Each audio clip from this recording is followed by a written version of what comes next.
Hi there. All right.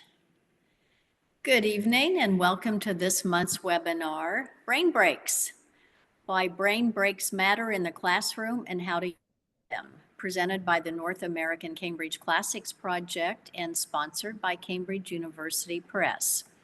We would like to welcome Nora Kelley and S.K. Smith as our guest presenters this evening. Nora and Smith have done a number of webinars for NACCP. They are regular presenters at our annual summer workshop. They're also the co-editor of the NACCP newsletter, and our spring edition just came out a couple of weeks ago. Nora has taught all levels of Latin, including AP and IB. She teaches at Washington Liberty High School in Arlington, Virginia. And Smith teaches at Riverdale Country Day School in New York City. In addition to Latin, she has also taught English, philosophy, and Greek. We are going to record this webinar, and the link will be posted on the NACCP website at cambridgelatin.org in a few days. And if you need a professional development certificate for this evening's presentation, please email us at training@cambridgelatin.org and we'll get a certificate to you very quickly. And on that note, we would like to welcome Nora and Smith. Thank you. I'm going to go ahead and screen share and queue up, I hope, our presentation. Right, where did it go?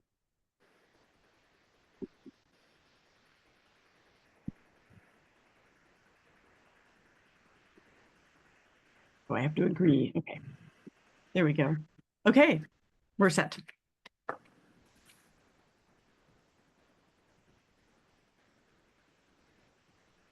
All right, so Smith, did you want to give a little background about this and then I'll play the video, or do you want me to just go ahead and play? So this is an Edutopia video. Edutopia is run by the George Lucas Foundation, and they actually have some really good science behind brain breaks, which is why we chose to open our webinar with this. And I think it will give a nice brief overview about the importance of brain breaks and why and how you can use them. And we're going to unpack a lot of this as we go through the evening. All right, there it is. Full screen. Breaks during the school day aren't just downtime. The research shows that well-timed breaks can increase student productivity, creativity, and social skills. In fact, a groundbreaking 2012 study using brain scans revealed that the brain isn't actually at rest when we take breaks. Instead, it's in default mode, a state where the brain works on other tasks crucial to learning, like making sense of complex information, consolidating memories, and finding novel connections. Without breaks, we simply don't learn as well. So, make them frequent. Breaks allow students of all ages to regain focus and are especially important for very young students. One study showed that for elementary kids, several 10-minute lessons were far more effective than fewer 30-minute ones. Plan for repeated pauses throughout the day, fewer as kids get older, and give students time to process their learning. Make them active. Integrating physical activity into your breaks can boost moods, reboot motivation, and improve cognitive functioning. If you can, make time in the day for several quick exercise or movement breaks to help students reset. Make them social. Breaks don't have to be solitary or structured. Giving students time to interact, for example, during an unstructured recess or planned game, can improve crucial social skills like conflict resolution, collaboration, and group problem solving. Make them creative. Breaks allow kids to use their imagination. Research shows that unstructured play stimulates curiosity and creative thinking. A bonus, the exercise kids get during recess boosts neural connectivity and promotes growth in the hippocampus, the center of learning and memory.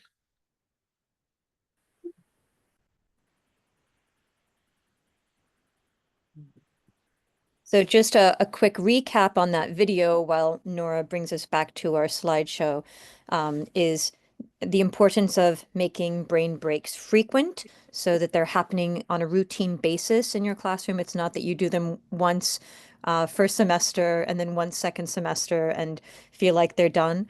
That they're an active piece, an active component of your pedagogy.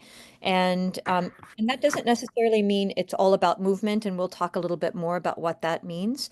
To make them social, really the importance of giving kids opportunities to chat with one another, and in ways that are safe, and less threatening, and giving them the opportunity for creativity. Both your opportunities for creativity and letting their opportunities for creativity flourish. And especially now, since most of us are on block schedules and that hour and a half is just too long to go without some sort of breaks in there. All right, I will go to the next. Okay.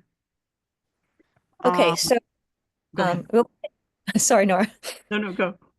So Jesse Singh wrote thesis on brain breaks, and what I really liked about this particular work is that the focus is on what a brain break is. So it's something that a teacher does for a very short time to engage students, to get students moving either mentally or physically. And so again, we're going to talk more about the different kinds of brain breaks.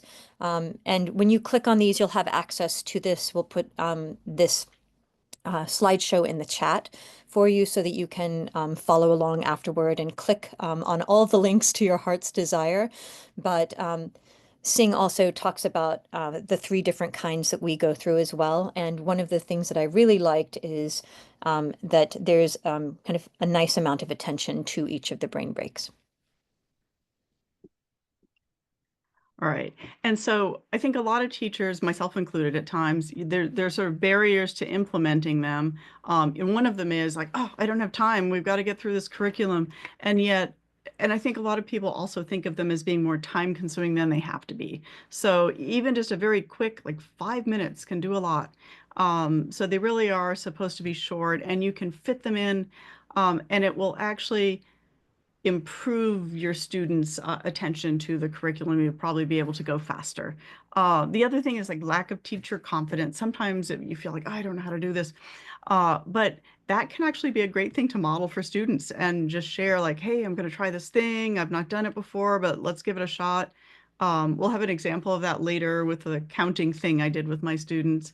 In terms of lack of resources, a lot of these require almost nothing. And then limited student participation. Usually, yeah, like for example, if the teacher models it, if you get involved and do it too, often that can get students up and going. And then the momentum happens, right? Because they see everyone else doing it and they don't want to be the only one sitting. In terms of space constraints, not all of these take a lot of space to do. And so they are the same sorts of things that you would kind of normally be doing in your classroom. This is a real shout out to Nora, by the way. When Nora and I were planning this webinar, one of the things that I really liked was I would mention a brain break that I had done in my classroom that Nora hadn't, and then she would try it. And so, like, it's just wonderful to put ourselves out there and to try things that we're a little bit uncomfortable with, because sometimes they're quite wonderful. Okay, this particular study, you can see brains with no breaks, all of the red areas, definitely not a calm, cooling color, and then brains that have had breaks feel a lot less stressed. So this was a study that Microsoft did. It's a small sample size study, but it's with 14 people. And what I love is they took these people, they had them do these video calls, and half the group had 4 half-hour meetings with 0 breaks, and the other half had 4 half-hour meetings with 10-minute breaks in between. And what they found was just anticipating the next call increased the level of stress in the brain. So again, it's just a small sample size, but there are tons and tons of these studies, and the more that we do, I think the more evidence, we have both quantitative and qualitative for why it's really important to allow our brains an opportunity to reset, because the brain is actually, as the Edutopia video mentioned, never really at rest. It's just shifting. So it's like it's clearing its cache so that there's more opportunity for us to take in information. Oh, Right. I don't know how many of you heard the NPR story today, but this was also in the New York Times Magazine, and I saw it when it came out. Paul Tough wrote this article about have we been thinking about ADHD all wrong? The reason why I bring this up is that in the 90s, there was this expectation that, and I'm going to get the numbers not quite right, but let's say like 1 million kids had ADHD. And they were kind of expecting that at some point it would double. But what actually has ended up happening, as anyone in the classroom knows, is that those numbers are increasingly, they're magnified in a way that we just haven't seen in years past. So there are more and more students with ADHD, more and more students on medication. And this article talks about how the medication, while effective for perhaps the first 36 months, for a student takes Ritalin and they feel better and they feel like they're more able to focus. After about 36 months, that wears off. What does this have to do with the Brain Break webinar? Pretty much everything. You need as many toolkits as you can to work with kids from a variety of backgrounds, so that they can be successful, so that you don't lose your mind in the classroom as you're trying to get 30 kids in their seats and all excited and ready to work. And so all of these, again, are linked if you're interested. And if you don't have access to this New York Times article, when you do click on the link, if you email me at the end, I can share it to you as a gift article.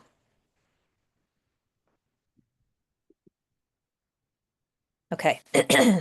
One more study, and then it's very much time for a brain break, so you all don't feel overwhelmed.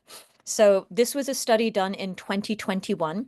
The National Institute of Health asked 33 right-handed people, they were all volunteers, to type in a code with their left hand. So it was some combination of 1, 2, 3, and 4. And what they found was that there were incredible gains, not small, but significant gains in the brain with people typing the code just after short rests. And I love that this is both a quantitative and a qualitative study of what happens when we allow brains to reset, to shift. People are doing work. They also talked about the importance of sleep, which of course we know is really significant to the way that we function. We as teachers who often don't get enough sleep and then are in front of students, but just like these recent studies, and there are more and more coming out about this kind of mind-body connection and what's really important in really giving us an opportunity to shift our attention, because it's never really stopping. Our brain never is really shutting down. It's continuing to do the work, and that rest allows us to speed up. so we've broken this into 3 different types of the main brain breaks. There are the mental ones that would involve short games, drawing, trivia type questions. Then there are the movement ones where you could incorporate a little bit of yoga, a little bit of dance, or that 4 corners activity. That is so easy to do just at the drop of a hat, and it gets students up and out of their seats. And then lastly, we're going to look at breathing and deep breathing and visualization. And Smith and I work a lot together on various things. And one of the things we've noticed is that we instinctively build in brain breaks for ourselves. We'll be working intensively for about 20 minutes, and then all of a sudden we notice we're drifting off and doing something else. So that's what the students do too when we think they're checking out. So I feel as though if we can build in a targeted brain break at the time that they would check out, we can pull them back in a more effective way that they will enjoy and feel good about. So we're going to start with mental brain breaks first. And so some of the benefits of mental brain breaks are that they can redirect the focus. If students are losing focus, which is going to happen after probably 15, 20 minutes, and that boosts the productivity, gets them engaged. And then the nice thing about it too with brain breaks is, they lower the affective filter. People are feeling more comfortable. They're kind of joking around. And so it helps build the community of the classroom, because often, students will sort of gravitate toward the people they're used to hanging out with. And this can get them sort of out of that and interacting with everyone. And so it just, builds creativity and curiosity, and all the stuff that you need to get them to keep learning during that hour and a half period. Oh, so now we come to the counting one, which we named nulli interpellare.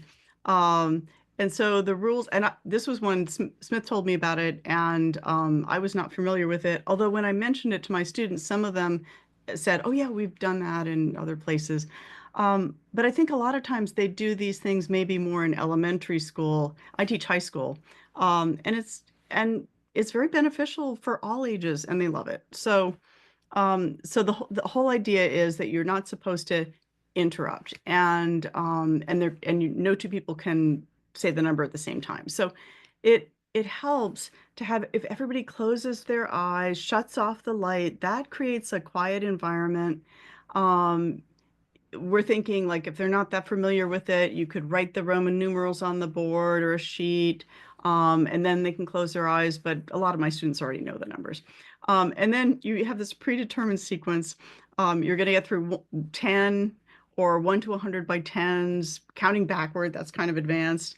They have to be in the right order, or you have to start over. And it's not as easy as it sounds. And it has to be random, so you can't decide, like, I'll be the one to say unus and you'll be the one. Um, Sometimes if students are uncomfortable, you can do it in English the first time.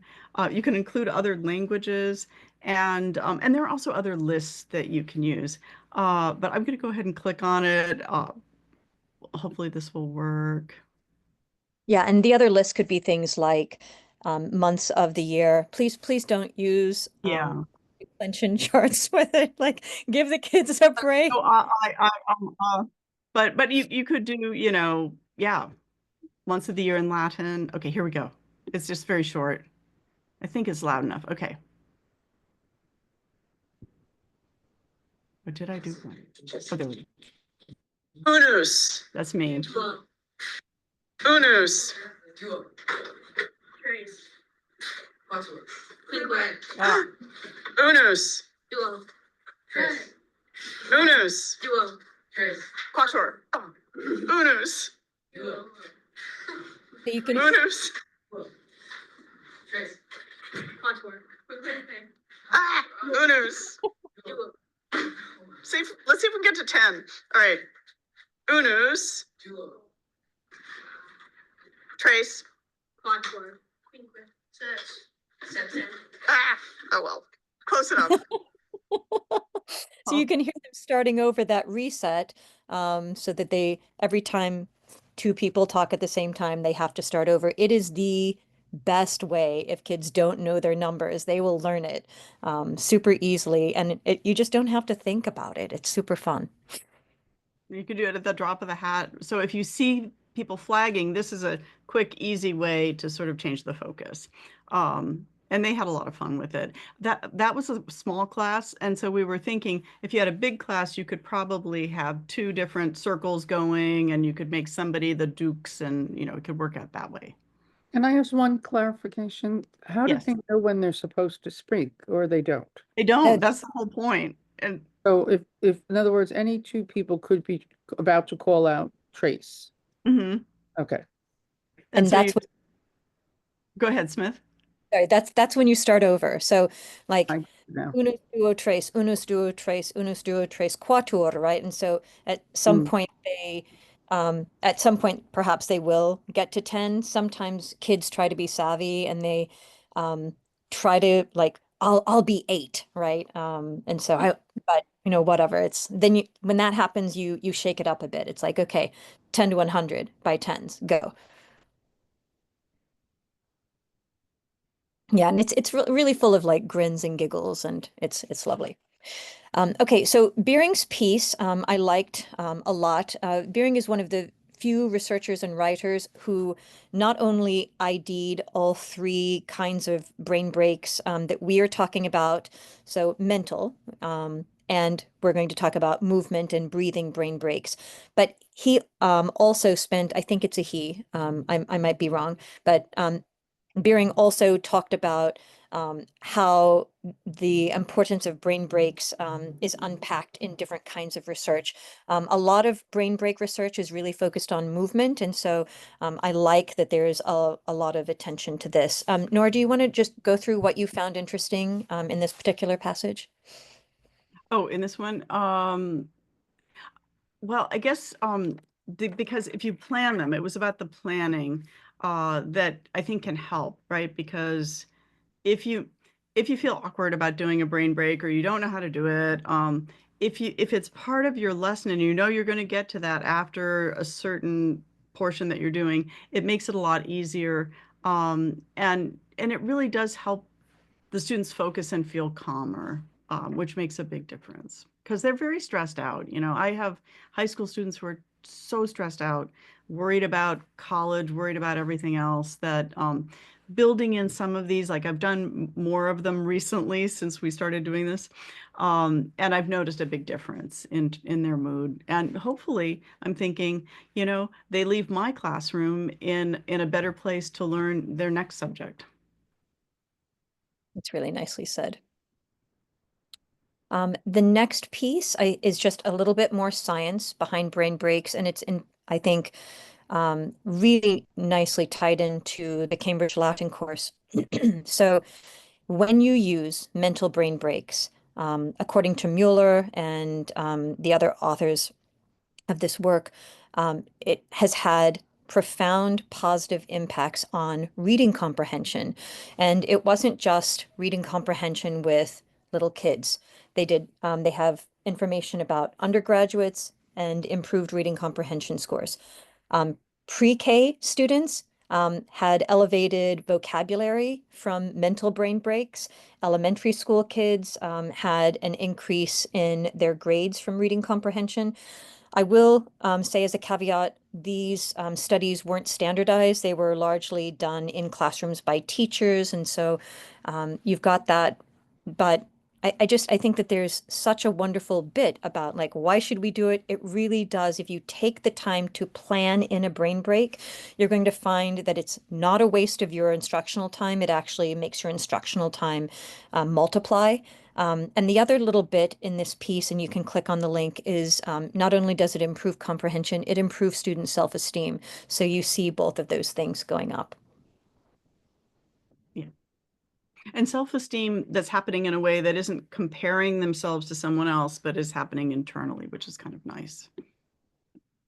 Okay. Oh, so this was another one that Smith told me about, and I tried it in my Latin 3 classroom with ninth graders.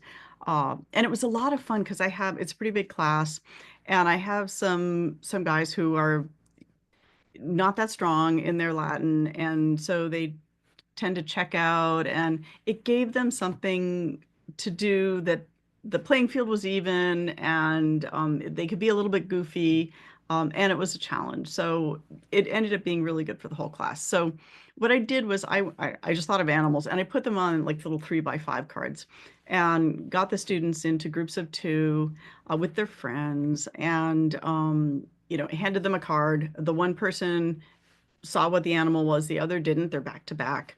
And then they just describe, that one person who knows what it is describes it.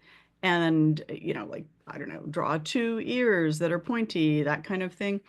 And I thought I was really surprised. Like, they did quite well with the testudo. That looks like a turtle, although, a little bit of a scallop shell too. Um, and that the waka came out like a giraffe was kind of interesting. I think they maybe, because obviously spots were discussed, right? Um, So it's, it's solely verbal instruction. So it activates kind of a listening skill. And you can have well, actually I handed them out, but probably it would have been better to have a jar or a hat. A hat would have been fun. And then it's really fun for them afterwards to compare each other's, like they had a few minutes doing that, and everybody was awake and energized and ready to move on. Whereas before there had been some sort of drifting off. It's a first thing in the morning class. Um, let's see, I have a few more drawings. This was my favorite because I love sheep. So Ovis was one of my choices, but the student obviously didn't know. He thought it was an awus. And they drew a very good owl with those directions. So, it doesn't have to be perfect. Like mistakes can still lead to success. Um, and I like that the bird has 4 legs, and that the Leo has this nose. Like, how did that come in? So it was very quick. It was very easy. All it took was paper and a pencil, and it really changed the mood of the room and got people laughing and connected. Nor would you go back just once to the previous slide? Yes. So if you're Oh, interested in more information about back-to-back drawing and other kinds of mental brain breaks, if you click on the back-to-back drawing link at some point, you'll be able to see more directions and examples like that. So we've linked a number of other examples in so that you have access to a host of resources after this webinar. So you can click on the links throughout all of this presentation. I think one of the things I really like about this is it's so low risk that the kids spend a lot of time laughing. Kids who ordinarily would never partner up with one another, not spend time with one another, love this and get to know one another and appreciate the kinds of things that they were doing. And if you have the benefit of seeing kids more than once, like you see them like 9 through 12, or you see them maybe a couple of times out of their upper or middle school careers or elementary, whatever grades you happen to teach, they remember it and they'll refer back to it. They're like, oh, do you remember when you drew that crazy cow giraffe thing? And they reminisce about it.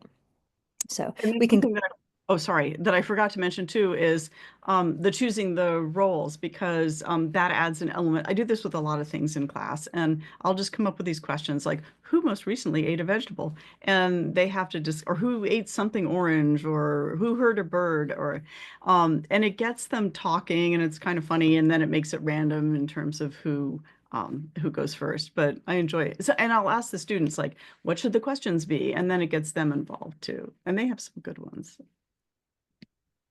Right, so there we are. okay.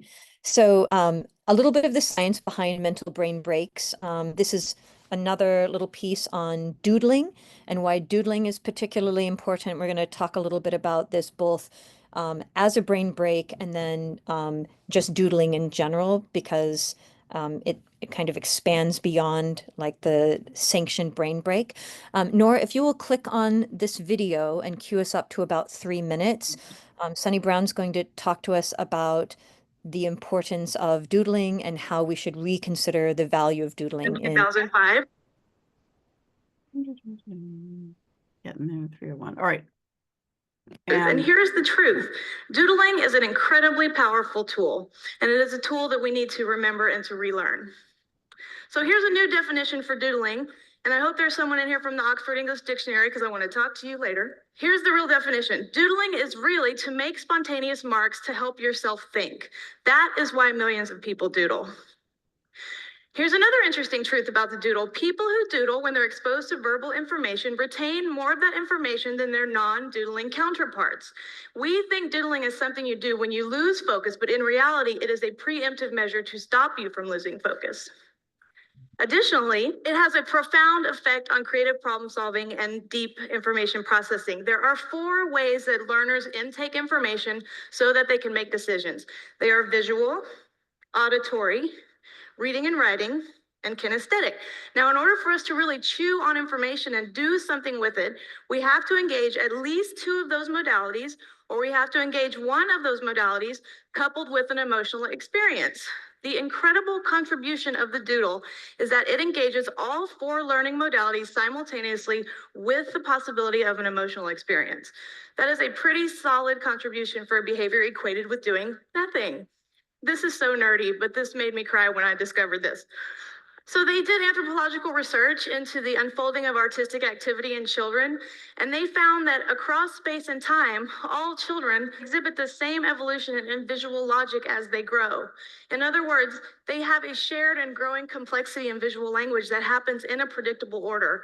And I think that is incredible. I think that means doodling is native to us, and we simply are denying ourselves that instinct. And finally, a lot of people aren't privy to this, but the doodle is a precursor to some of our greatest cultural assets. This is but one. This is Frank Gehry, the architect's precursor to the Guggenheim in Abu Dhabi. So here's my point. Under no circumstances should doodling be eradicated from a classroom or a boardroom or even the war room. On the contrary, doodling should be leveraged in precisely those situations where information density is very high and the need for processing that information is very high. And I will go you one further. Because doodling is so universally accessible and it is not intimidating as an art form, it can be leveraged as a portal through which we move people into higher levels of visual literacy. My friends, the doodle has never been the nemesis of intellectual thought. In reality, it is one of its greatest allies. Thank you. Okay. So I like all of the wonderful pieces that Sunny Brown talks about with doodling, but one of my frustrations is where did this research come from? And so I set about trying to find where does this like 29% increase in more information come from? And if we go to the next slide, I think she's referring to this particular study by Harvard. So 40 people were asked in this Harvard study to listen to a 2.5-minute rambling voicemail. Half of the group was asked to doodle whatever, like draw a square and then shade it in, or put circles in it, or whatever. And the other half, don't doodle, don't do anything, just listen to the rambling, boring voicemail.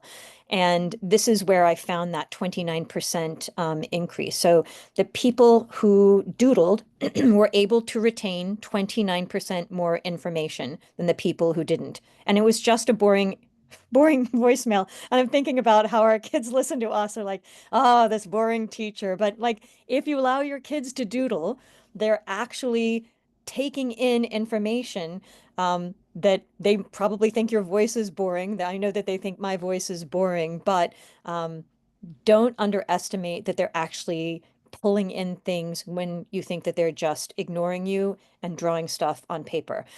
The caveat to this is sometimes you really do need student attention. So at that point you say, just a moment, I need your eyes on me or your eyes on the screen. That's not a time to be doodling. But this is, just when people are trying to process things, I think it's a really natural thing to do.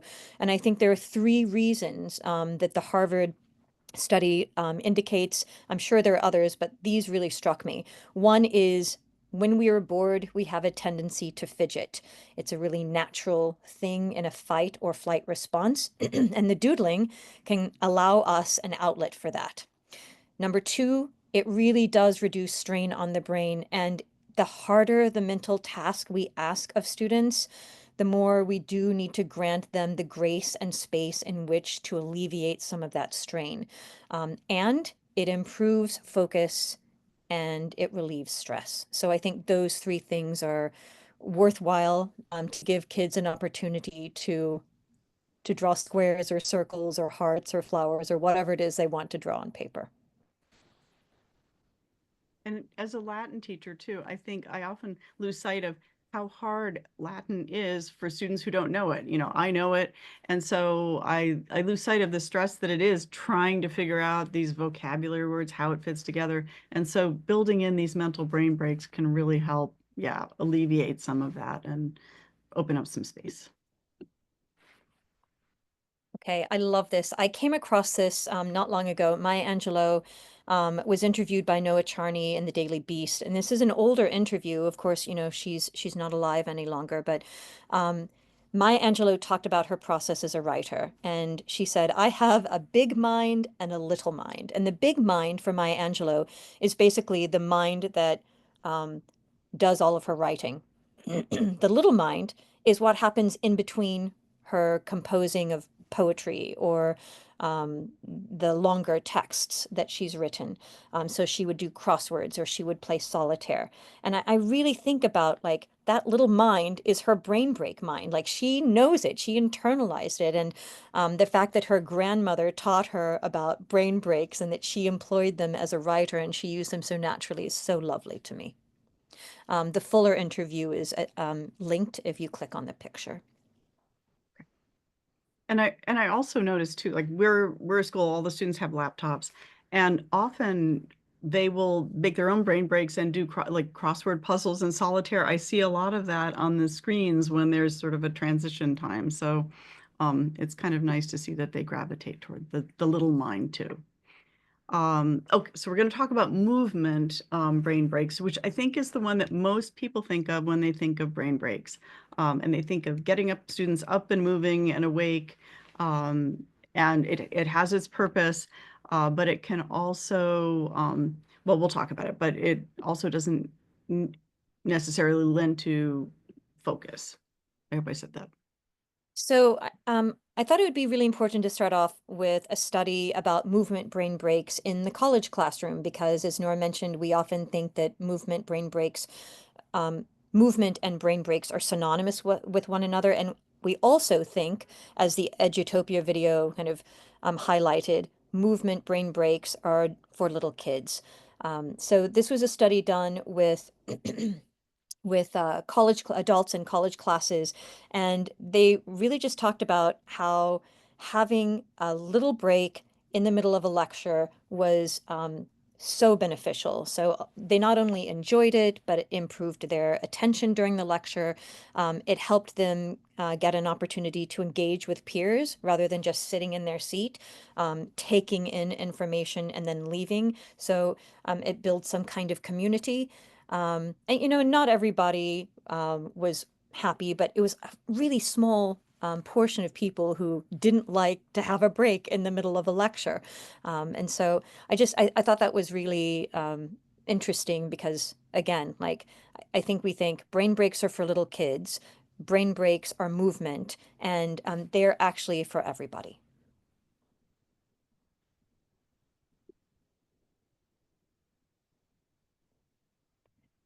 So just a little bit more about the science behind movement brain breaks. Go Noodle is a pretty classic um, resource that you can use. It's an excellent set of resources that host both movement and breathing brain breaks that you can use.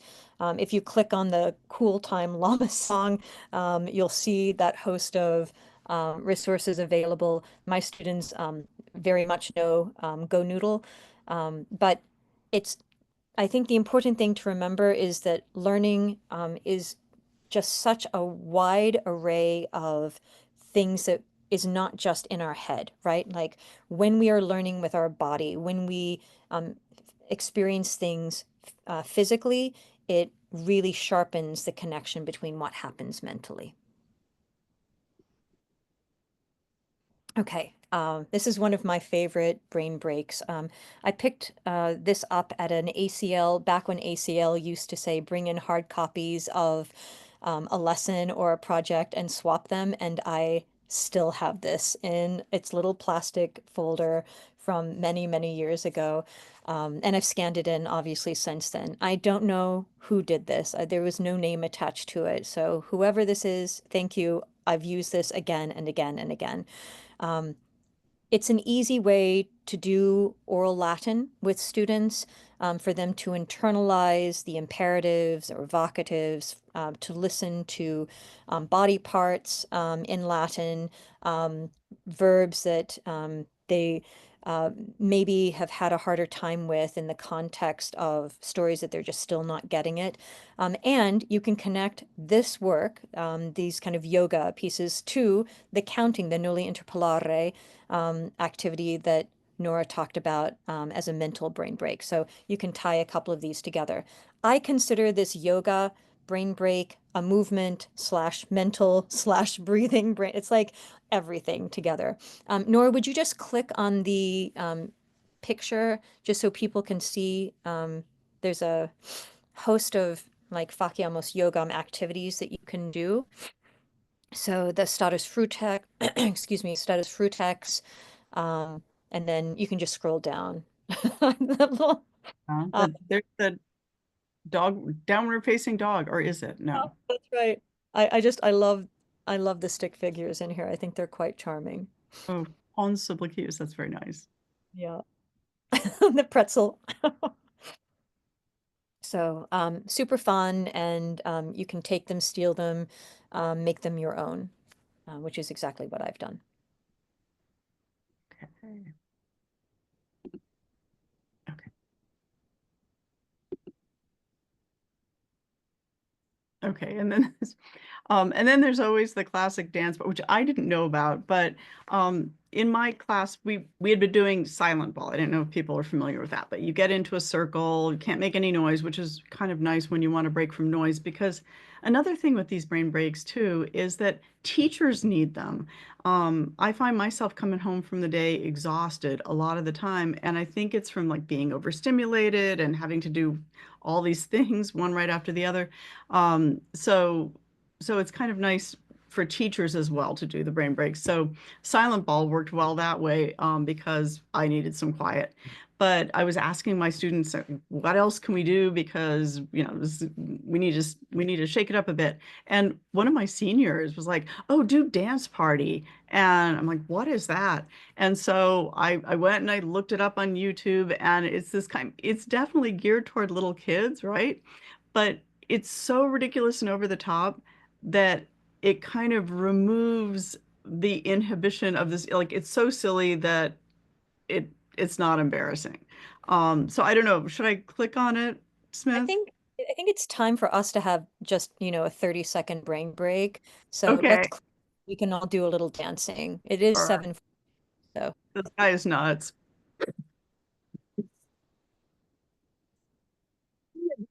Are you ready to do a freeze dance today? All right, let's go. This dance gonna get ya. So this dance gonna get ya. So It's so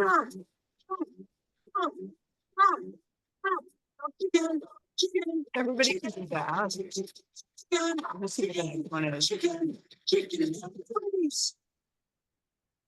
Okay, we'll stop there. But even as a teacher, like you've got to do it too. And then it really can help sort of build the connection with your students.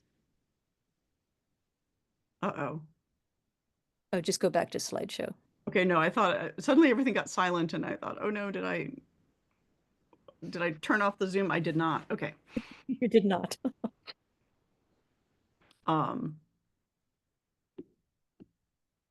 Right, so some of the benefits of these movement brain breaks, obviously it reduces stress. And when kids are stressed, when you're stressed, you can't learn. So it helps shift that. And there's a lot of stress, as I mentioned earlier. But it also improves their physical health because there's so much sitting. It's so bad. It gets that oxygen into the bloodstream, and it also helps them be more aware of the connection between their mind and body, which will help them learn emotional regulation a little bit better. Because if you're aware of the feelings in your body that are going with your mental, the emotions that you're thinking about in your mind, you can regulate them and manage them better. And also just spatial relations too, learning to navigate the hallways, all of it kind of works together and helps. And it shifts that focus from perfectionism, which is so rampant in a lot of my classes. So, um, I will say as a caveat, this is not something you do when kids are already wound up. Like Yeah. choose a mental or what we're going to talk about, a breathing brain break. Um, there has been a lot of research about how movement brain breaks are great for energizing kids. Um, they're they don't have the quantitative and qualitative studies to say that it directly relates to improved cognition. So if you just need to breathe a little life into the classroom, this is what you do. If you're looking at really helping students um, enhance working memory, I would consider doing a mental or a breathing brain break. Yeah. So things like this are really helpful for me, like first thing in the morning because it's super early, or that last class of the day when I notice people are understandably flagging. Okay, and now we move into breathing brain breaks. So Nora, I think on our next slide, if you'll cue it up to 1:34. Okay, I'm going to click on the nose. Where did it go? Breathing is something. Okay, 134, you say, okay, yeah.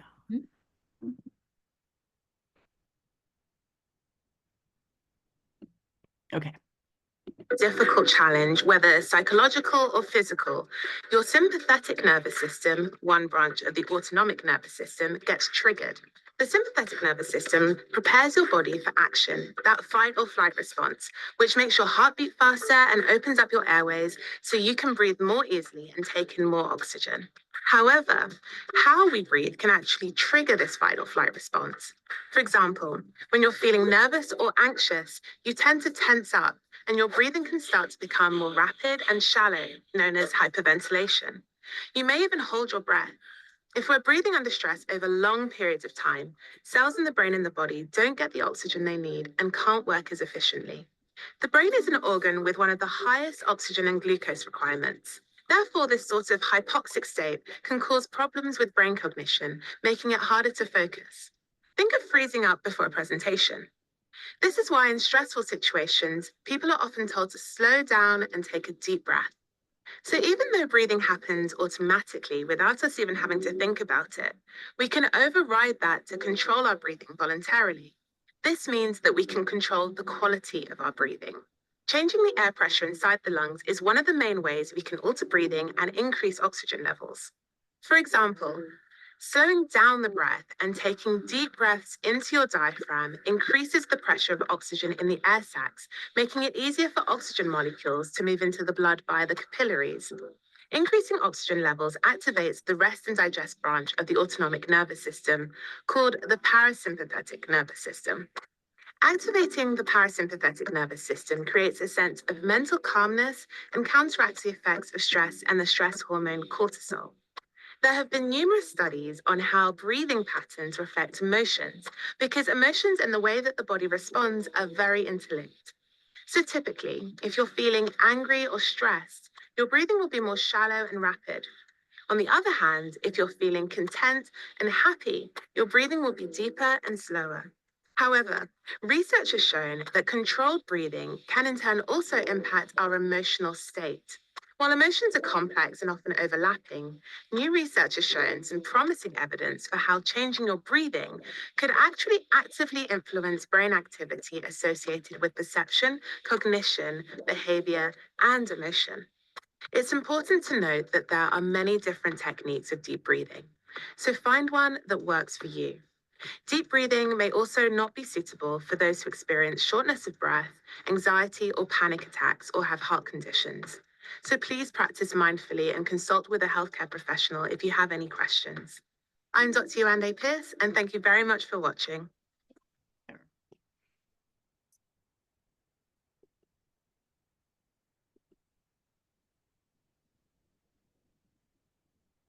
So this sets us up nicely for the box breathing that I didn't know anything about until Nora introduced me to. So Nora, would you walk us through this?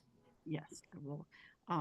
Okay, so I've gotten in the habit. I actually learned this from a Spanish teacher colleague. She always starts her class with a 3-minute mindfulness meditation, and so and there's so many things out there on YouTube. So I'll find a beautiful flyover, and with relaxing music, and I invite the students to tell me what I should do for the next class. Let's have a flyover of Japan. And then I also taught them the box breathing because it's very simple and easy to do.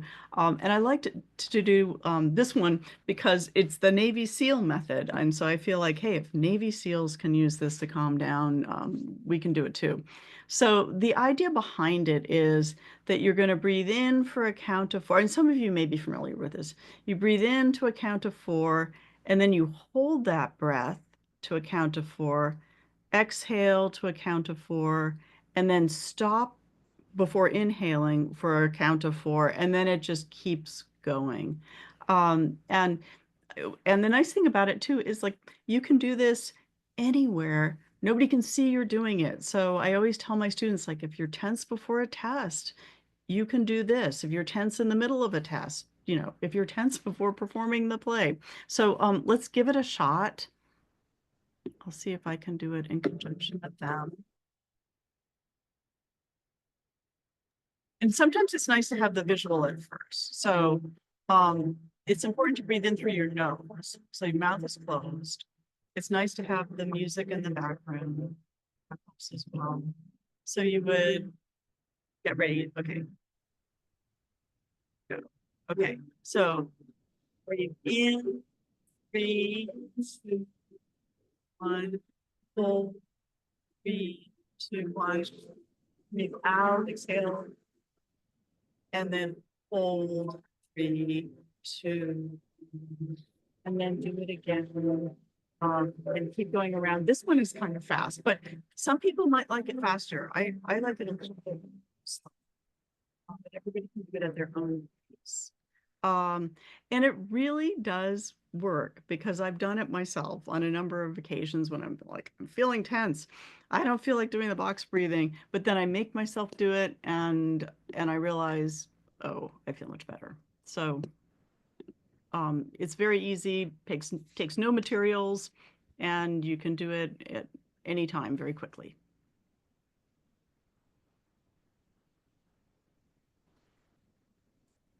Smith, are you there? Yeah, I'm here. Okay, good. I was Yeah, I think it's a really fantastic. I actually like doing it a little bit faster because I have breathing issues, and so I think it's really nice to have that to do it at my own speed, so I don't feel like I'm going to pass out because I don't have the lung capacity that other people do. And there's so many of these videos. So if you search box breathing on YouTube, you'll find one that works for you, suits you. Okay, so some of the benefits, obviously, it really grounds your attention because you have to be focused on holding into that number. So it pushes everything else in your brain out, and that's often what it takes to reset. It cultivates a nice feeling of stillness. Like for me, the day can be very frenetic, and if I can build some stillness in there, it makes me less exhausted at the end of the day. And I have a number of students who are introverts and need that quiet time because school can be very extroverted. So it reduces the stress for them, and that makes it easier to learn, and it makes it easier for them to regulate emotionally. There's so much going on at all levels of childhood. And it lowers their social anxiety. So it can be a very calming, healing thing to do. And there are all sorts of there are Tibetan bowls and things that you can play in the background to stimulate the vagus nerve that are really helpful. The next slide, I think, is particularly helpful as a recap about why and how to use brain breaks. The why is, I think, evident in that we really do need a pause that's not really a pause, that allows us an opportunity to continue learning, to expand the kind of cognitive demand that school asks from us, both as teachers and learners. The Transform Us active break model is basically thinking about brain breaks in 5 ways that kind of push people to reconsider or reconceptualize what a brain break is. So the first one really is talking about structure. Build a brain break into your lesson. whether you do four corners that we talked about earlier, where you have students go to the four corners of a classroom, stand here if you agree, if you disagree, if you are maybe, you know, whatever. And what's lovely too is it really promotes collaborative learning. So if you are in a space where students are often in rows and individualized desks, building a brain break in gives that opportunity for students to talk to one another without really disrupting the course of their learning. Transitions, so Transform Us active break model talks about really making use of transitions. They have what's called a standing break. So ask students to talk to one another in between one activity, moving from one activity to the next. And that could be as simple as think back on the content that you're doing. Do you think we need to spend more time on it or less time on it? So really just using that moment from one thing to the next. It's really about proactive and preventative classroom management. You're minimizing disruption, you're engaging learning, and even though it's called a brain break, it actually increases instructional time. The energizing component, again, people often think about the physical activity, but the mental and the breathing brain breaks do just as much. It allows you focus and productivity, and ultimately it's about the learning. So it gives students an opportunity to embody physically, mentally, themselves and the kinds of work that you're asking them to do. The final piece I really like, the next slide, is a student who, in their work on brain breaks, talked about how they were kind of assessing how successful brain breaks were when they went into a school and asked teachers to implement brain breaks both in an ESL classroom and in a classroom with students with special needs. And Bonilla talks about how at first he thought that it wasn't so successful, um, that like maybe the movement activities that he had planned weren't going as well. But when he thought about it, he said maybe the real limitation was that my own conception of what was beneficial for the students was flawed, that I also hadn't focused, I being Jimmy Bonilla, hadn't focused necessarily on the student population and the needs of the students. And so I like this really reflective idea of sometimes we're really quick to dismiss something that we think isn't useful, or it seems like a break is a waste of time. It's a waste of how we use learning, classroom management. But in fact, he talked about all of these benefits, about students coming up to him in the hallway and saying, you know what, this really lifted my mood. Thanks for helping to brighten my day. And the importance of student self-esteem and making sure that our students feel heard and cared for is exactly what schools are designed to do, as much as the content instruction that we are asking from them as well. So, Nora, anything you'd like to add? Um, I think that's pretty much it. That's a lot to, you know, digest and process. And there are a few more things that I'm gonna try again in my classroom. Um, And I'm going to add the link to, this is the webinar, the slideshow for the webinar that everyone has access to.